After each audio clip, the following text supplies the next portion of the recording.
அஸ்ஸலாமு அலைக்கும் வரஹ்மத்துல்லாஹி தஆலா பரக்காத்துஹு. இன்றைக்கான பதிவில் ஒரு ஏழை வியாபாரியை அல்லாஹு தாலா தன்னுடைய இல்லமான காபா ஷரீஃபை காண அழைத்திருக்கிறான்.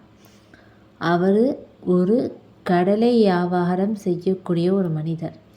நம்மளில் எல்லோருமே முஸ்லீமாய் பிறந்த ஆண்கள் பெண்கள் அவர்கள் பணக்காரங்களாக இருந்தாலும் சரி, ஏழையாக இருந்தாலும் சரி, நம்ம எல்லாருக்குமே இருக்கக்கூடிய ஒரு மிகப்பெரிய ஹாஜத்து என்ன? ஹரம் ஷரீஃபை ஜியாரத்து செய்யணும். நம்மளுடைய கண்களால் அந்த ஹரம் ஷரீஃபை காணணும். இதுதான் நமக்குள்ள நியத்தாகவே இருக்கும்.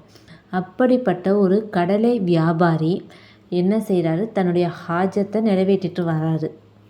அப்போது அதே ஊரை சேர்ந்த ஒரு செல்வந்தான கேட்குறாங்க, நீ சாதாரண ஒரு கடலை வியாபாரி, நீ ஹஜ்ஜிக்கு போயிட்டு வந்துட்ட, ஆனால் என்கிட்ட எவ்வளவோ செல்வம் இருக்குது, நான் போகலை அப்படின்னு அந்த கடலை வியாபாரிக்கிட்ட இந்த செல்வம் படைத்த செல்வந்தான்னு கேட்குறாரு.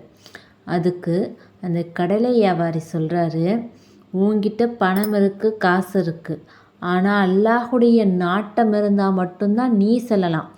நான் கடலை வியாபாரி தான், ஆனால் என்னுடைய இறைவன் கடலை வியாபாரி இல்லை.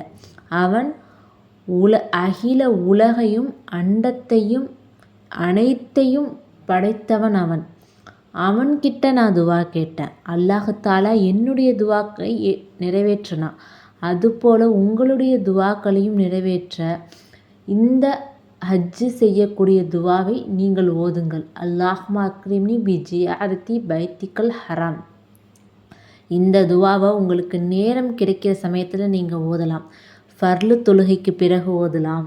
இல்லை ஏதோ ஒரு சூழ்நிலை தள்ளி போகுதுன்னா உங்களுக்கு எந்த நேரம் கிடைக்குதோ அந்த நேரத்தில் ஓதலாம்.